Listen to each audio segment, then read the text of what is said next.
So since we are discussing NQ productivity, it will inevitably lead us to a brand new world order. What is this world order? As the new blood of Chinese tech talents, how should you view your historical position, your position in the tech ecosystem, your cultural identity and positioning?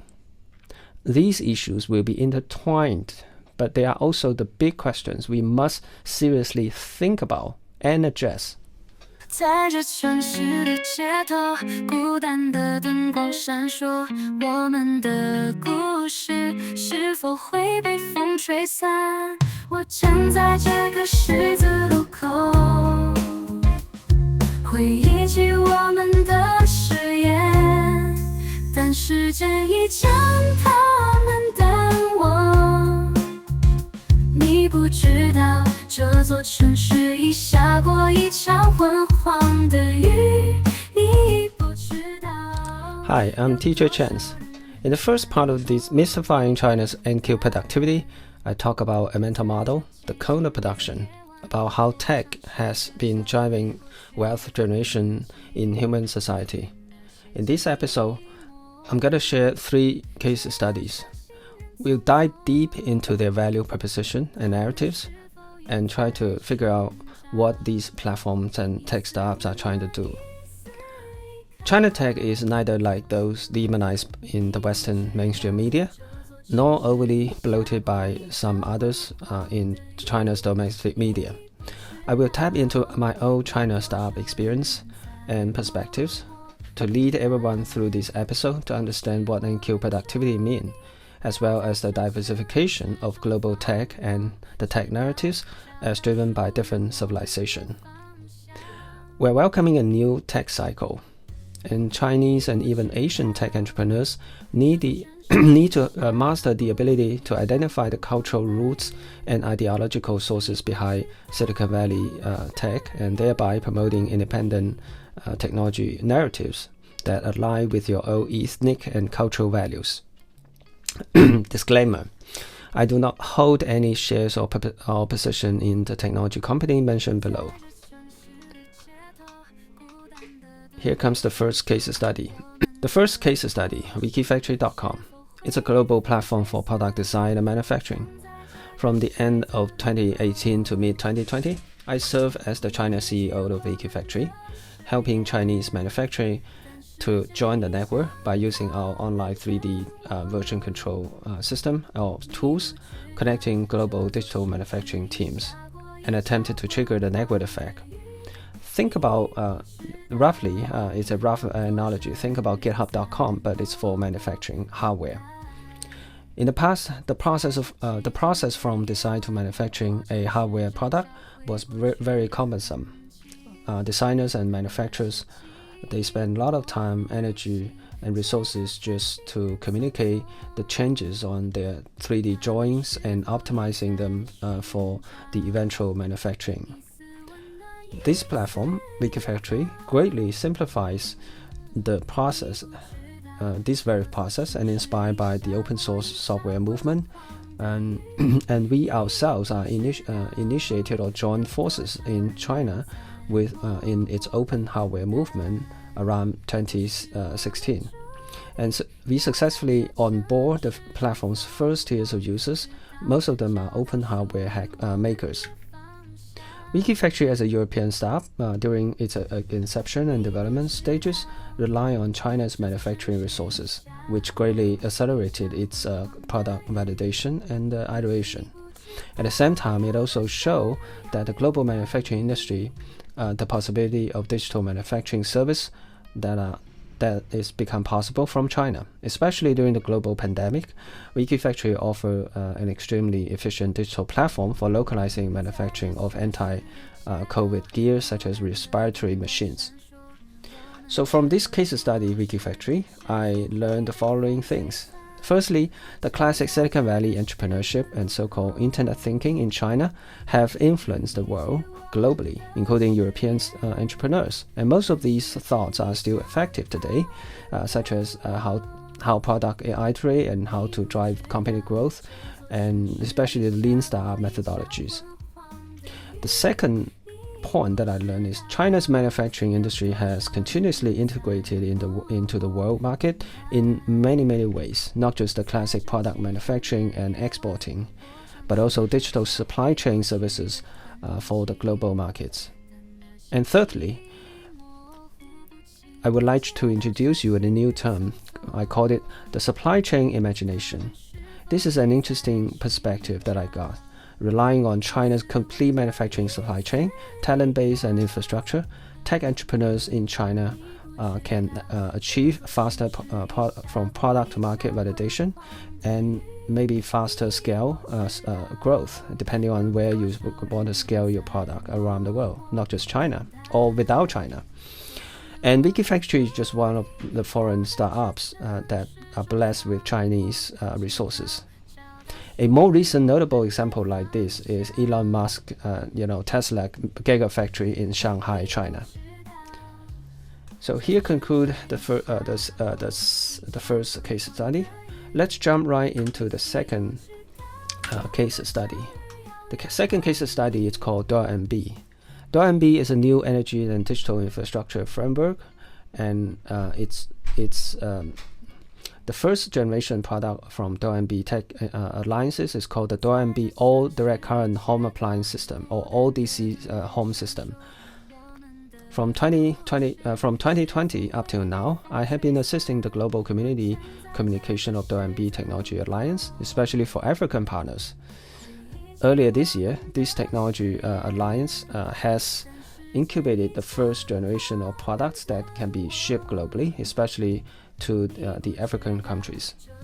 The DEMYSTIFYING All DC Home Appliance System, which includes photovoltaic systems, home battery systems, and all DC home appliance system, including the sockets and the wiring system, are all designed from ground up. For those of us who are living in the developed countries, it's hard to imagine what life is like for another 4 billion people who has been suffering from constant power outage every day. Families of these 4 billion population also have mothers and kids who need to cook, who need to go to school, do their homework, and all these cannot be done without a stable electricity supply. DEMYSTIFYING is a new generation of home system designed from ground up as the sustainable system that integrates different renewable energy sources, optical networking, and also we are embracing a local first business philosophy, especially reviving the use of direct current in home appliances. We support 48 voltage for regular appliances and also 375 voltage for high power appliances such as the air conditioners. I was particularly fortunate to have met DEMYSTIFYING's founder Alan and assisted him in iterating early designs on DEMYSTIFYING framework. DEMYSTIFYING is also our authentic China tech innovation. The value system behind Alan's original design contrasts greatly with that of the Western, especially Silicon Valley entrepreneurs such as Elon Musk. It is also very forward-looking, but with special focus on long-term sustainability for the Earth. Imagine in the future when 4 billion people on Earth who are going to create the same human wealth with less than half of energy consumed in the current so-called developed nations. What will the world look like? Can you imagine that? I often joked with Alan, I don't like Elon Musk. I prefer China's Alan, because there are many problems worth solving on Earth. Why we are exhausting the Earth human labor and resources to migrate humans to the Mars?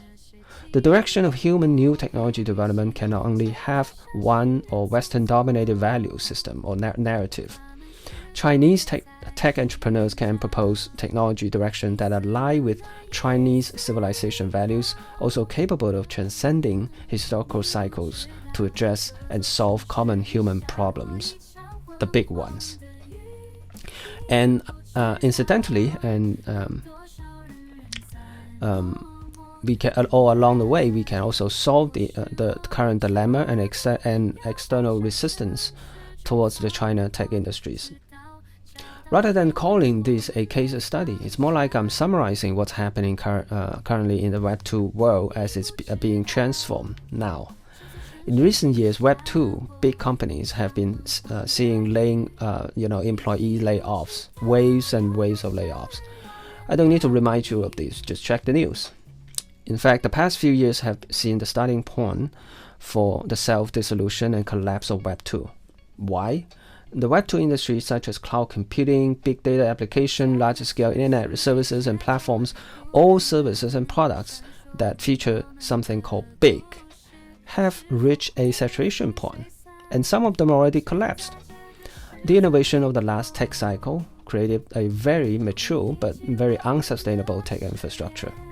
But this architecture also means that the Earth must bear the consequences and economic cost of such an infrastructure, including relying on a highly centralized energy system, highly centralized data and communication networks, and the old model of production system and labor distribution around the world. Namely, US is owning top capital and technologies, and China is owning supply chain and some of our old capital and technologies.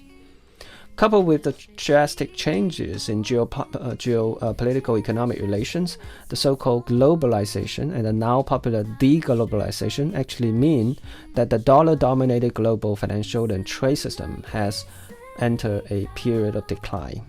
But the new global financial and trade system has not yet taken shape. Under the game of forces such as AI, blockchain, tech, and geopolitics, the new global economy will present several distinct characteristics. Let me summarize here. Firstly, more new technology giants and platforms will emerge to operate across jurisdictions and different countries, especially tech platforms with Chinese backgrounds.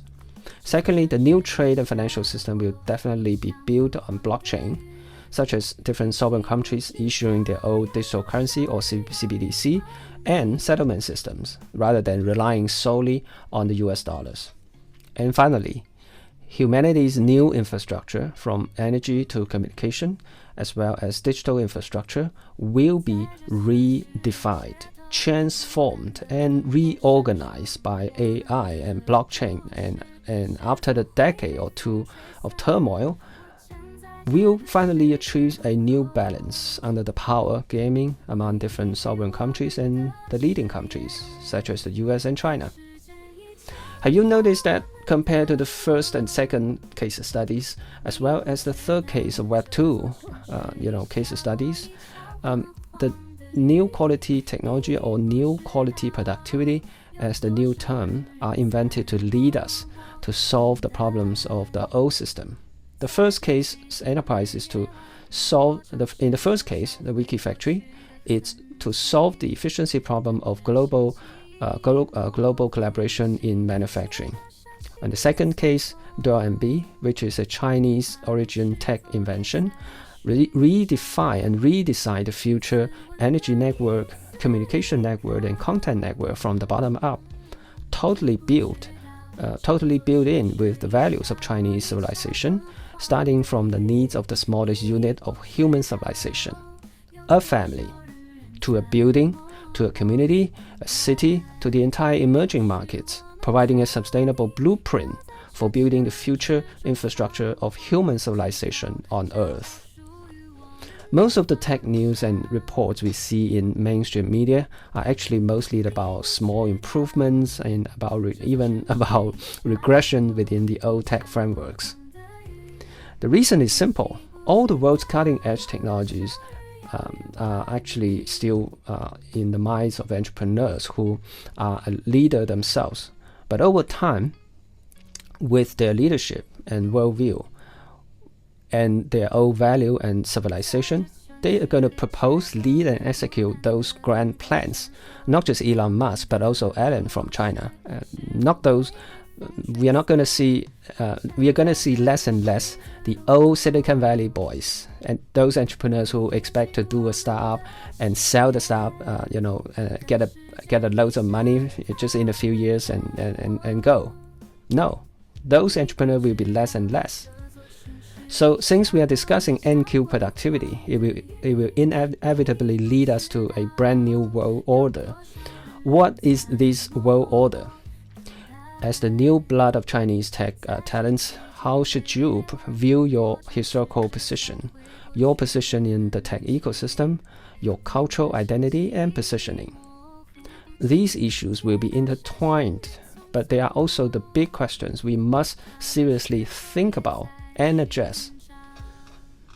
This is the end of the second part of Demystifying China's New Quality Productivity. Thank you all for listening.